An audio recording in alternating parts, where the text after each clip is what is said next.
Este foro lo preside el presidente de nuestra Federación Nacional de Economistas, el maestro Juan Carlos Sierra Boche. También nuestro anfitrión, el presidente del Colegio de Economistas de Chihuahua, el maestro Pedro Luis Uranga. Muchas gracias al presidente nacional, muchas gracias a nuestro presidente estatal. Si me lo permiten, quiero saludar y presentar a nuestros extraordinarios panelistas, a nuestro ex coordinador general de Gobierno Abierto del Estado de Chihuahua, Carlos Fernando Angulo Parra, el presidente de Desarrollo Económico de la ciudad de Ciudad Juárez, Asociación Civil, Álvaro Iván Bustillos Fuentes, al director del Instituto de Emprendimiento Región Norte del TEC de Monterrey, Antonio Ríos Ramírez, al presidente de Índigo Valores, SAPI, Alonso Rafael Ramos Vaca, a nuestro amigo Jimmy Cruz Camacho, socio y jefe de economistas de PKF México, y al profesor e investigador en economía de la Universidad Autónoma de Ciudad Juárez, Isaac Sánchez Juárez. A todos y cada uno de ustedes, muchas gracias por hacernos el honor de asistir a este importante Foro Chihuahua, que seguramente será vital para la toma de decisiones, para las mesas de análisis y debate en los siguientes días en todo el país. Yo quiero pedirle a nuestro presidente del Colegio de Economistas de Chihuahua, el maestro Pedro Luis Uranga, que haga la exposición de motivos de este importante evento. Maestro Pedro, exposición. Con todo gusto, muchas gracias. Ante la situación en la que nos encontramos en esta pandemia que ha venido a impactar a la salud de los mexicanos y ha venido a impactar fuertemente a la economía, como lo hemos estado viendo de diversas presentaciones, quiero presentarles brevemente lo que yo le he llamado un sistema de gobierno abierto que, por desgracia, todavía no aterriza en ningún lugar de la República Mexicana. Puedo mencionarles que este sistema está muy desarrollado en una pequeñita ciudad, o pequeñito país, mejor dicho, que es más chico que Ciudad Juárez, una de las repúblicas del Báltico, que fueron parte de la Unión Soviética, que tienen desarrollado este sistema plenamente. Y lo quiero explicar en los siguientes términos. A la siguiente, por favor. La política, primero quiero enfocarme en lo que es la política, que todo el mundo habla cotidianamente de la política, pero muy pocos dicen en realidad en qué consiste la política. Bueno, la política es una ciencia que está enfocada en lograr algo que se llama bien común, y muchas veces es algo muy difuso que la gente no comprende qué es, pero es tener o crear las condiciones que todo ser humano necesita para desarrollarse como tal, para poder cumplir los anhelos en la vida de cada uno de los individuos. Y solos no podemos darnos esas condiciones, necesitamos de instituciones, de organizaciones, de estructuras sociales. Adelante.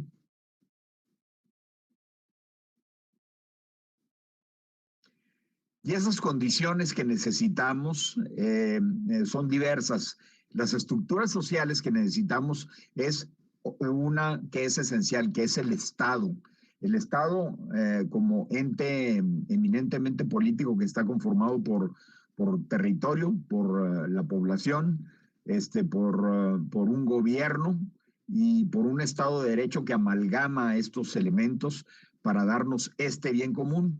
Y el bien común se puede describir de muchas formas. Yo lo describo de la siguiente manera.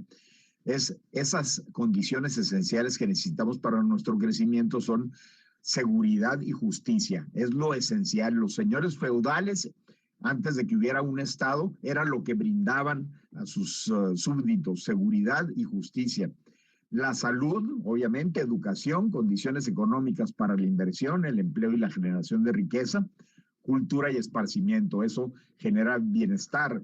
servicios públicos para podernos trasladar de un lado para otro, para poder contar con los satisfactores necesarios para vivir, agua, drenaje, electricidad, gas, calles, pavimento, telecomunicaciones, alumbrado público. A la siguiente, por favor. Pero en el siglo XXI hemos dado un salto cuántico, que estamos generando un nuevo paradigma, digamos. Este salto cuántico es la posibilidad de la comunicación bidireccional entre seres humanos, ya sea individualmente o en grupo. Y aquí tenemos un ejemplo claro en esta conferencia, que no es de Zoom, es de Video Connect, que me ha gustado mucho la plataforma. Felicito a la federación por ello. Pero esto ha cambiado radicalmente el paradigma político y social a nivel mundial. Adelante. La versatilidad del momento, las redes sociales tienen las siguientes características: son multilaterales, su difusión es barata y sobre todo es libre, es muy difícil de controlar, es muy difícil de ponerle barreras a esta comunicación, por lo que se vuelve muy versátil para poder hacer muchas cosas con ello. Adelante. ¿Y qué es lo que se pretende hacer con estas tecnologías de la información y el concepto de gobierno abierto? Bueno, se pretende establecer esta relación, un maridaje entre pueblo y gobierno, cosa que no ha venido existiendo desde hace mucho tiempo y está generando una gran crisis global, y se han generado todos estos fenómenos del populismo que tanto daño nos están causando en diversas partes del mundo. De esta comunicación no es una comunicación nada más de una sola vía, es decir, que el gobierno habla y el pueblo escucha, no, es una colaboración constante, es una comunicación colaborativa para que conjuntamente gobierno y pueblo generen políticas públicas, acciones de gobierno y la conducción en sí del gobierno. Esto rompe con todos los paradigmas tradicionales de lo que es la democracia y el manejo del gobierno. Por eso es una situación que debemos de luchar para poder pasar a un nuevo estadio del desarrollo democrático hacia esta forma muy particular de gobernar. Adelante. Adelante, a la siguiente. Gobierno abierto, por lo tanto, es este paradigma que hace que el gobierno siga siendo el rector de la política dentro de esta estructura del Estado, ¿ok? No pierde ese mandato que se le dio en las urnas el gobierno, pero impulsa este nuevo paradigma al gobierno a que nunca más lleve a cabo sus labores solo, que las labores cotidianas del gobernar se lleven a cabo en conjunción con el pueblo, con la participación ciudadana, y se torna parte, el ciudadano, parte del componente gobierno. ¿Ok? Adelante.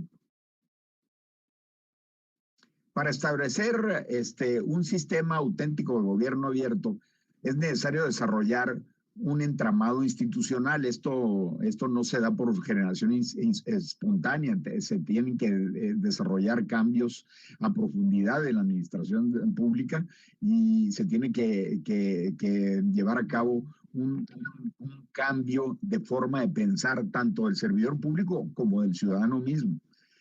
Por lo tanto, se requiere una capacitación tanto de los servidores como de los propios ciudadanos para generar una proactiva comunicación, para que haya una colaboración mutua y poder co-crear al mismo tiempo gobierno y ciudadanos acciones de gobiernos concretas. Adelante. Los factores esenciales para que esto suceda: es esencial que haya una voluntad política. En muchos lugares del mundo se habla mucho en las campañas de gobierno abierto, y a la hora en que se toma posesión un nuevo gobierno, pues se olvidó lo de gobierno abierto y se echó al bote de la basura. Entonces, es necesario que haya una voluntad política y que exista un entorno de transparencia y datos abiertos en la información de gobierno. Nosotros en México tenemos esta última condición bastante desarrollada, de lo más desarrollado en los países del mundo.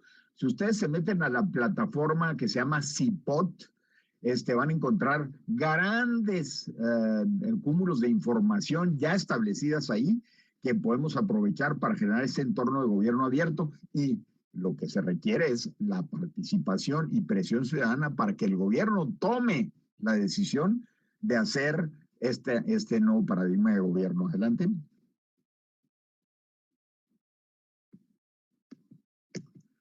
No puedo ver el reloj, a ver si lo ponen en otro ladito. Trazo general, para poner en práctica un sistema de gobierno abierto es necesario que se establezca una estructura especial de gobierno que permita fomentar y mantener la comunicación cotidiana con los ciudadanos, con el gobierno, y haga que el gobierno rinda cuentas y se dé seguimiento a las conversaciones que generan este bien común. Lo más importante de esto es que este sistema de gobierno abierto lo primero que evita es la corrupción. Y por eso tenemos este gran problema de falta de voluntad política. Adelante. Hay factores... No, adelante, la siguiente. Adelante, a la siguiente. Ahora, tenemos la tecnología que acabo de mencionar, estos vehículos de comunicación. Tenemos que hacer esa utilización de las tecnologías de la información para comunicar a gobierno y ciudadanos de una manera colaborativa. Adelante. Y para eso se generan diferentes áreas de institucionalización, como una coordinación de gobierno abierto que da seguimiento a las diferentes áreas de gobierno, que van a establecer área por área de gobierno una comunicación directa con los ciudadanos, y ahorita lo voy a explicar más adelante. Los ciudadanos pueden participar en la generación de estos medios de comunicaciones a través de lo que conocemos como hackatones, que son concursos de tecnología en donde el ciudadano participa con ejemplos de cómo se pueden generar estos sistemas de comunicación de una forma eficiente. Adelante. Y utilizamos lo que ahorita hay disponible, como las redes sociales en Facebook, Twitter, YouTube, Instagram, etcétera, el WhatsApp, el teléfono, las páginas web, etcétera. Todo esto para poder generar esta comunicación bidireccional entre pueblo y sociedad. Y aquí viene lo más interesante del asunto. En este entorno de pandemia que tenemos, imagínense tener un gobierno abierto en donde con su teléfono celular no nada más se reciban directrices de la Secretaría de Salud, sino uno pueda tener una comunicación directa con un médico o con un equipo de médicos en donde se establezcan chats, ya sea por WhatsApp, ya sea por Facebook, etcétera, en donde tengo estos síntomas, hacia dónde acudo, qué debo de hacer, etcétera, etcétera, para esos efectos. Desarrollar esa comunicación colaborativa entre gobierno y sociedad, para que el gobierno accione de una manera informada por la sociedad misma y el gobierno lleve a cabo un despliegue de políticas públicas, tanto para la ayuda del desarrollo económico, estableciendo estadísticas que se comparten con el pueblo, y el pueblo y los empresarios establecen necesidades hacia el gobierno, y el gobierno responde ante esas necesidades estableciendo ya sea créditos a bajos intereses, créditos a fondo perdido, establecer una comunicación práctica, sociedad y gobierno, para la resolución de los problemas. Adelante. Con esto concluyo la presentación y estoy abierto para las preguntas a sus órdenes. Gracias. Muchas gracias, licenciado maestro Carlos Fernando Angulo Parra, es coordinador general de Gobierno Abierto del Estado de Chihuahua. Muchas gracias por esta extraordinaria participación. La verdad es que cuando el ciudadano común y corriente vemos el término de gobierno abierto, inmediatamente embonamos el tema de una corresponsabilidad de la sociedad con su gobierno, una apuesta a la gobernabilidad y a la gobernanza de manera conjunta con el gobierno, ya sea municipal, estatal o federal, pero también esa misma palabra nos invita a decir que es un gobierno transparente, un gobierno que invita a la rendición de cuentas, un gobierno que es incluyente, que motiva la participación ciudadana. Me parece que esa palabra de gobierno abierto, que también lo dices muy, invita, es decir, los gobiernos cuando están en campaña, en ese momento lo proponen y cuando llegan al gobierno, a lo mejor les da un poco de miedo lograr que la ciudadanía tome parte importante, activa y consciente de las tareas y la responsabilidad de gobierno. Pero ese es un compromiso que debemos hacer todas las organizaciones de la sociedad civil. Y me parece que por ahí vamos, a pesar de los tumbos, a pesar de las adversidades. Muchas felicidades, mi estimado Carlos. Extraordinaria tu intervención. Le vamos a pedir al doctor Antonio Ríos Ramírez. Adelante, por favor. Plenamente con lo que acaba de mencionar Isaac. Y lo peor del caso es de que las entidades federativas no tienen la capacidad, como bien lo mencionó Isaac, para poder meter recursos, los recursos necesarios para una reactivación económica.